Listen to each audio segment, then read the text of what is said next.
ঘড়ির কাঁটায় ঠিক 3:45।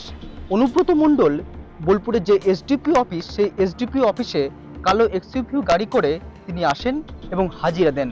এই মুহূর্তে বোলপুরের এসডিপিও অফিসে রয়েছেন জেলার দুর্দান্ত প্রতাপ তৃণমূল নেতা অনুব্রত মণ্ডল, এবং সেজন্যই একেবারে এসডিপিও অফিস যে চত্বর রয়েছে সেই চত্বরে কড়া নিরাপত্তা ব্যবস্থা করা হয়েছে পুলিশের তরফ থেকে।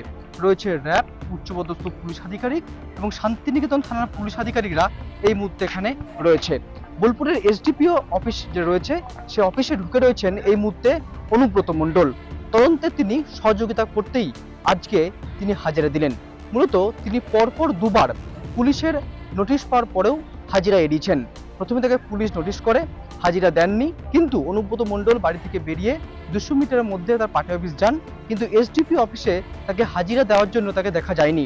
এবং ঠিক তারপরে আবারও পুলিশ তাকে নোটিশ দিলে আবারও তিনি কিন্তু শারীরিক অসুস্থতার কারণ দেখিয়ে হাজিরা এড়ান, এবং তার আইনজীবী এবং তার ঘনিষ্ঠ এসডিপিও অফিসে এসে মেডিকেল রিপোর্ট জমা দিয়ে যান, এবং সেখানে লেখা রয়েছে যে অনুব্রত মণ্ডলকে 5 দিনের বেড রেস্ট দেওয়া হয়েছে, শারীরিক অবস্থা অবনতি রয়েছে।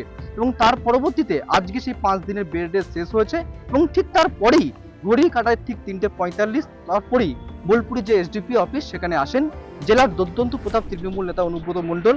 দলের তরফ থেকে নির্দেশ ছিল তদন্তের সহযোগিতা করতে হবে, সেই মতো অনুব্রত মণ্ডল আসেন তদন্তের সহযোগিতা করতে। একেবারে সেই চেনা ছন্দের স্বমহিমায় কার্যত অনুব্রত মণ্ডল থানায় নামেন এবং সোজা এসডিপি অফিস থেকে কিন্তু ঢুকে যান। তবে তার চেনা সেই গাড়িতে নয়, মূলত কালো রঙের এক্সইউভি গাড়িতে করেই থানায় পৌঁছান তিনি। এই মুহূর্তে দাঁড়িয়ে বোলপুরের যে এসডিপি অফিস চত্বর সেখানে কার্যত প্রচুর পরিমাণে পুলিশ মোতায়েন করা হয়েছে অপ্রীতিকর ঘটনা এড়াতে। এবং সব মিলিয়ে এখনো পর্যন্ত যেটা বলা ভালো যে ফোনে আইসিকে কদর্য ভাষায় যে আক্রমণ তিনি করেছেন, ভাষা যে বলেছেন, হুমকি দিয়েছেন, সে জায়গায় দাঁড়িয়ে সে তদন্তের স্বার্থে অনুব্রত মণ্ডল এবার হাজিরা দিলেন। সব জল্পনার অবসান যে হলো সে কথা কিন্তু একেবারে বলা যেতে পারে, কারণ কবে অনুব্রত মণ্ডল হাজিরা দেবেন সেই নিয়ে একটা প্রশ্ন চিহ্ন উঠে দাঁড়াচ্ছিল।